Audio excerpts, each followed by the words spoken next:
하나님 말씀 봅니다.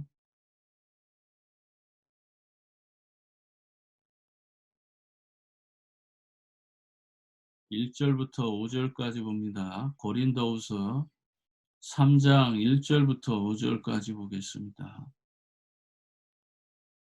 우리가 다시 자천하기를 시작하겠느냐? 우리가 어찌 어떤 사람처럼 추천서를 너희에게 붙이거나 혹은 너희에게 받거나 할 필요가 있느냐? 너희는 우리의 편지라.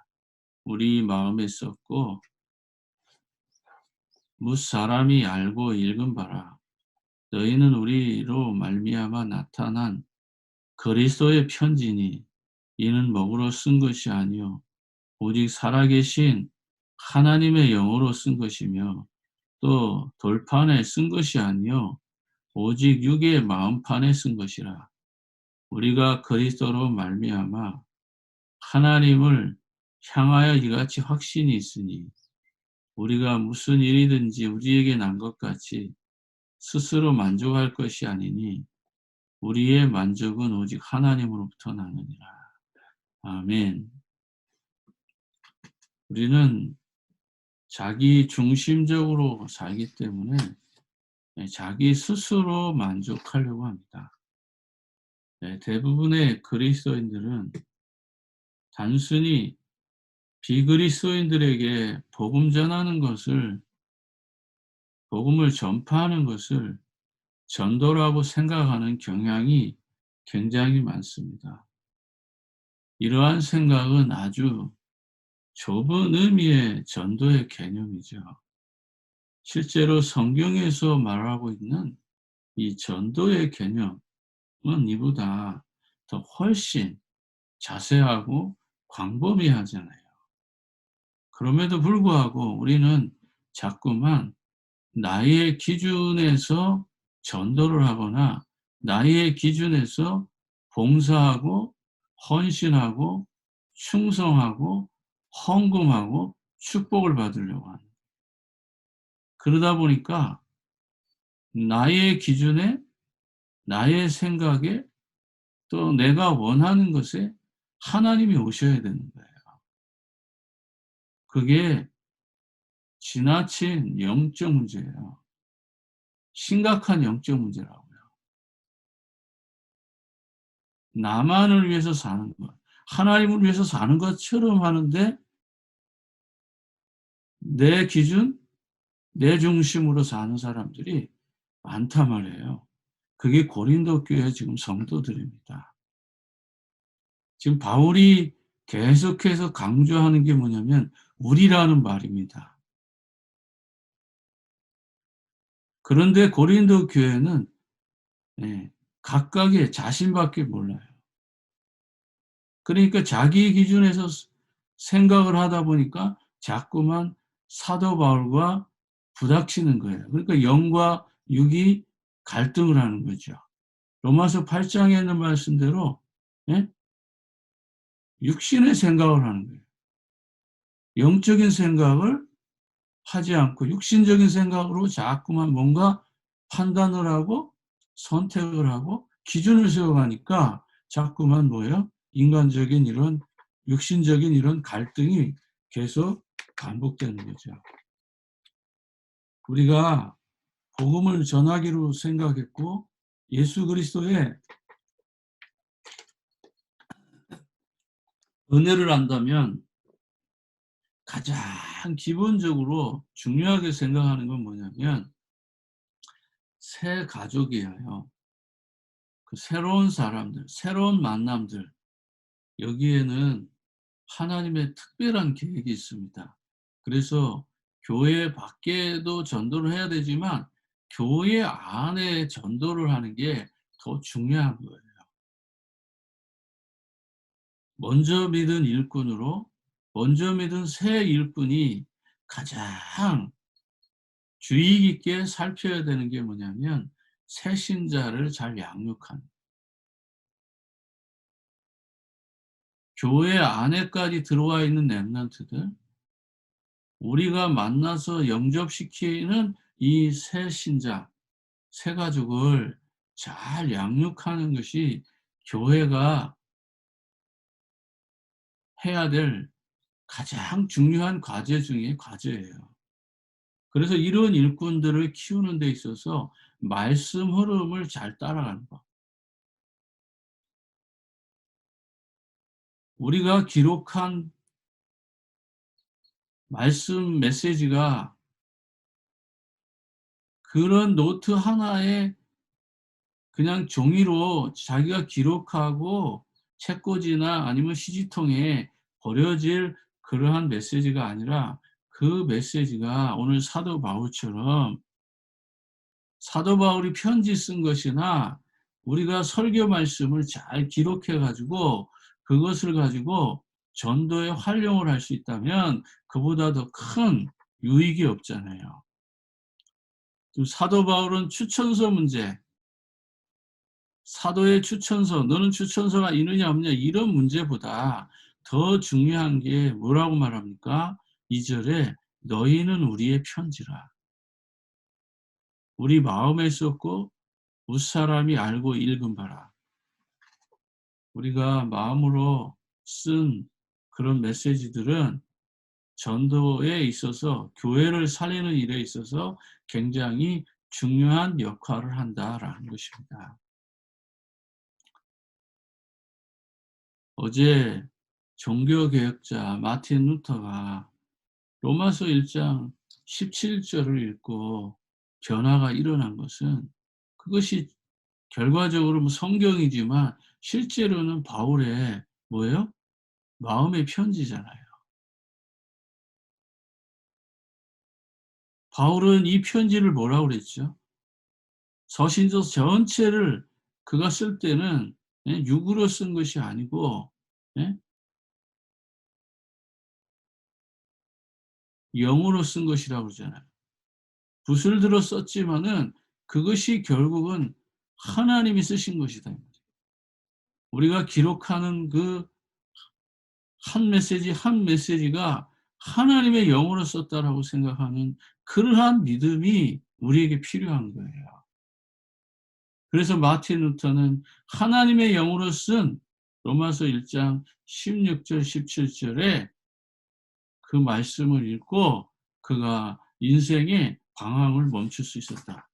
역시 사도 바울도 마찬가지죠.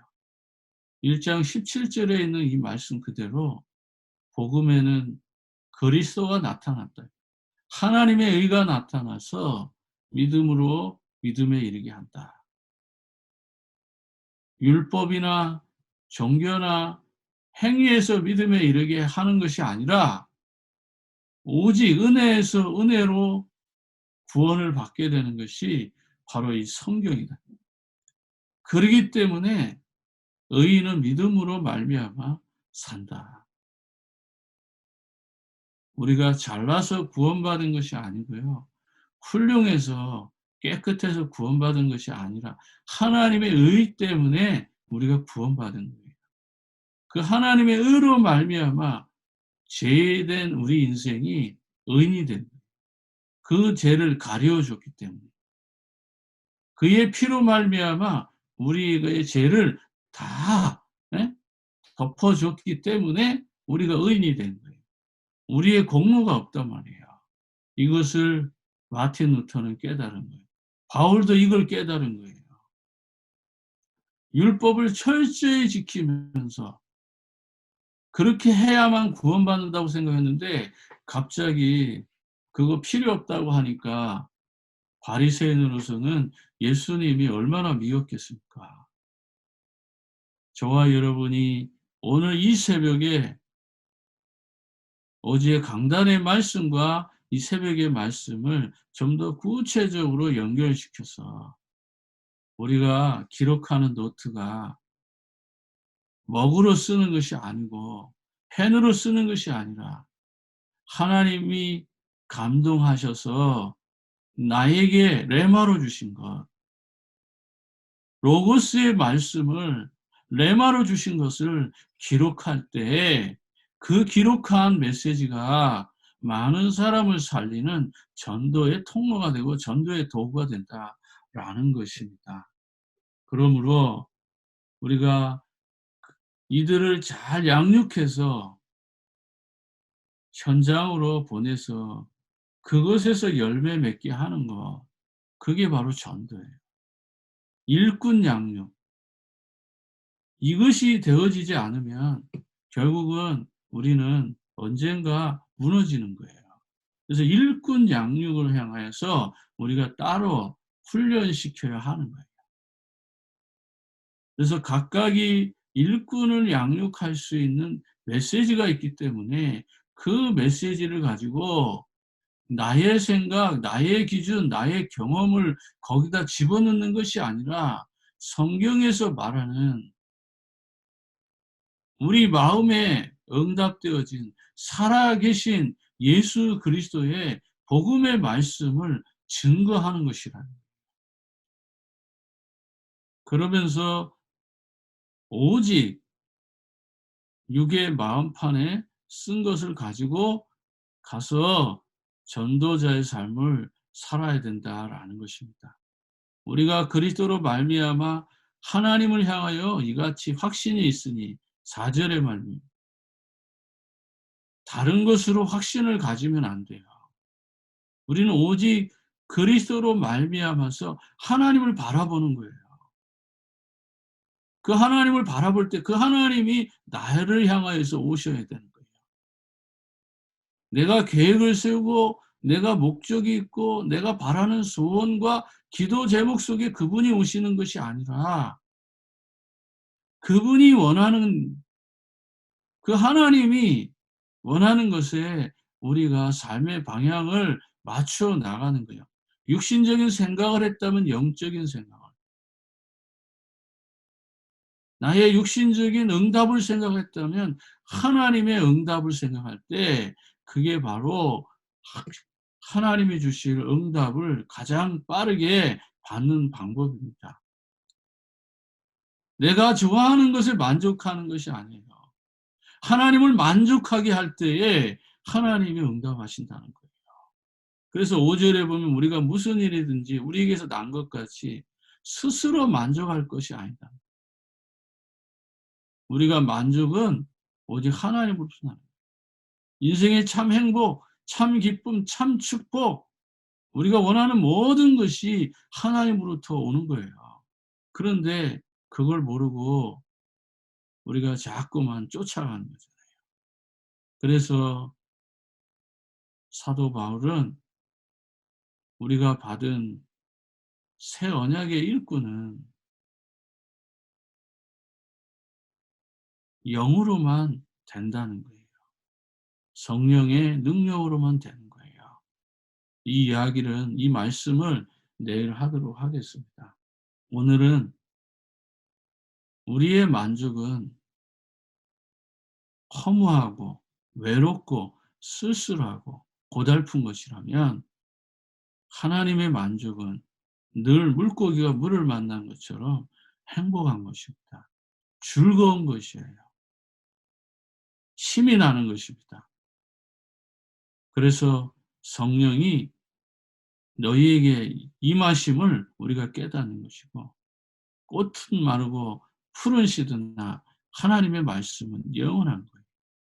우리의 인생이 꽃과 같고 풀과 같은 것은 스스로 만족하는 것이라는 거예요. 우리의 만족은요, 살아있는 거예요. 생명인 거예요. 그런데 이것은 사람으로부터 나는 것이 아니고 모세가 쓴 그 수건, 율법으로 나는 것이 아니라 오직 하나님의 은혜로 주신 것입니다. 하나님으로부터 나는 거예요. 저와 여러분이 구원받은 것, 기도응답의 축복, 전도자의 삶, 이 모든 것이 하나님으로부터 온 거라는 것을 우리가 기억하고 올바른 새 언약의 일꾼 되어서서 하나님 앞에 큰 응답의 축복을 날마다 이루어가는 한 주간 되기를 주의 이름으로 축복합니다. 기도하겠습니다. 하나님 아버지 감사합니다. 이 새벽에 주신 말씀을 가지고 기본 메시지를 잘 적용할 수 있도록 은혜를 베풀어 주옵소서. 우리의 삶의 방향이 여호와 하나님인 줄 깨닫게 하옵시고 나의 만족을 위해서 하는 것이 아니라 하나님의 만족 속으로 우리가 들어갈 수 있도록 예배와 기도와 찬양과 전도와 말씀 묵상의 모든 삶들이 이루어지게 하옵소서. 충성하고 헌신하고 봉사하고 열심히 하고 헌금하는 이 모든 것이 나의 만족이 아니라 하나님의 만족 속에 내가 있게 하옵소서. 그래서 복음 가진 새 언약의 일꾼 되기 위해서 우리가 먼저 해야 할 것과 나중 해야 할 것을 분명하게 깨닫게 하옵소서. 모든 영광을 주님께 돌리며 지금도 살아서 응답하시는 우리 구주 예수님의 이름으로 기도합나이다. 아멘. 주기도문으로 새벽 예배를 마치겠습니다. 하늘에 계신 우리 아버지여, 이름이 거룩히 여김을 받으시오며 나라에 임하옵시며 뜻이 하늘에서 이루어진 것 같이 이 땅에서도 이루어지리. 오늘날 우리에게 이러한 양식을 주옵시고 우리가 우리에게 죄지은 자를 사하여 준 것 같이 우리의 죄를 사하여 주옵시고 우리를 시험에 들게 하지 마옵시고 다만 악에서 구하옵소서. 대개 나라와 권세와 영광이 아버지께 영원히 있사옵나이다. 아멘.